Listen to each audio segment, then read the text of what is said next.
बहुत लोक देखा बर्तमान गरम आसिक गाधेला अचेत हो जाऊँ एड़ा भी गोटे जो रक्त प्रवाहर प्रोब्लेम हवा द्वारा एटा पारे तेणु ये सब जिन निवृत्त रहा दरकार अच्छी। नमस्कार, आपण मैंने जानी बर्तमान खरा दिन टेम्परेचर 40 डिग्री सेंटीग्रेड रु बहुत अधिका रोचे ओडिशार बहुत प्रांत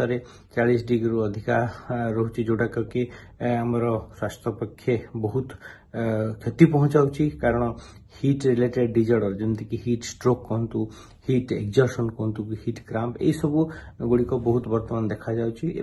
लोक मैंने जो मैंने संवेदनशील यहाँ बहुत बेसी गुरुत्वपूर्ण हो जाउछि। तेणु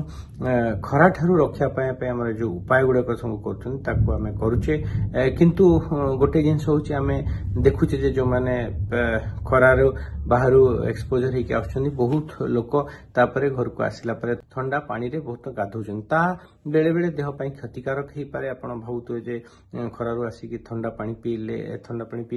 पानी रे जदि बहुत गाधे दउछंदी ताले आपण देह टेम्परेचर कमी जिवो किंतु आपण जानि रखिवा उचित जे जतबेले आपण बाहरु भीतर को आछंदी आपणकर जदि ठंडा पानी पीले आपण रक्त नली गुड़िक स्किन संकुचित हो जिवो। जतबेले हमको खरा दिन जतबेले बाहर टेम्परेचर अधिका थाए कोर टेम्परेचर आपण जानिचंती 37 डिग्री पाखापाखि थाए तेणु आमर जो हीट डिसिपेशन को हेल्प करने बॉडी आमर रक्त संचालन स्किन गुड़िक बहुत अधिका बढ़ाई थाए तेणु आपण ता द्वारा कौन हुए आमर स्वेटिंग हुए और स्वेटिंग होगा द्वारा आमर देहर कोर टेम्परेचर कमी थाए तेणु गोटे बॉडीर हेमोस्टासिस बा बैलेंस मेंटेन करे किंतु आपण जदि बाहर आसी अति ठंडा पानी रे आपण गाधेले ताहले कौन हम ना आपनकर जो रक्त नली गुड़िक जोड़ाक अच्छी से गुड़ाक संकुचित हो ता द्वारा कौन हम आपण रक्त प्रवाह स्किन को कमी जीव तेणु आप स्वेटिंग परिमाणटा कमी जीव। एत व्यतीत ये रक्त संचालन गुड़िक जोड़ा कमी जावा द्वारा से गुड़िक पुणी डाइवर्ट हो इंटरनल बॉडी ऑर्गन को जो गुड़िक से गुड़िक आकोमोडेट करने असुविधा हम तेणु इनर कोर टेम्परे माने ब्लड प्रेशर बढ़िवार संभावना थाए जेहेतु अल्प समय भितर से गुड़िक रक्त संचालन भीतर को हो जाए। एत व्यतीत देखा गले जदि यह जनित समस्या जमती कि इनर कोर ब्लड प्रेशर बढ़िवा बेले बेले देखा जाए जते भास्कुलर प्रोब्लेम जमी स्ट्रोक हमार संभावना था बहुत लोक देखा बर्तमान गरम आसिक गाधेला अचेत हो जाऊँ एड़ा भी गोटे जो रक्त प्रवाहर प्रोब्लेम हवा द्वारा एटा पारे तेणु ये सब जिन निवृत्त रहा दरकार अच्छी। आपण बाहर आसिले जदि अति ठंडा पानी नहींकि कम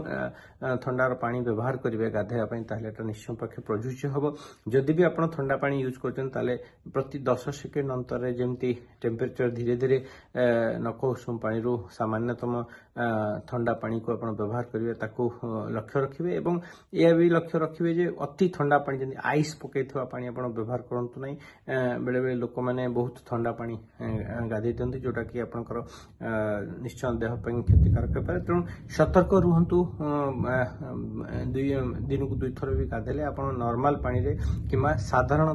ठंडा थिबा पानी रे गाधंतु और यह जनित जो खरा दिन प्रॉब्लम अच्छी ताठू निज को दूर रखु जो मैंने संवेदनशील अच्छा स्पेशली जो मानकर रक्त प्रवाह जनित समस्या अच्छी डायबिटीज अच्छी ब्लड प्रेशर अच्छी हार्टर प्रॉब्लम अच्छी किडनी प्रॉब्लम से बेसी सतर्क रहा निहाती जरूरी अच्छी। धन्यवाद।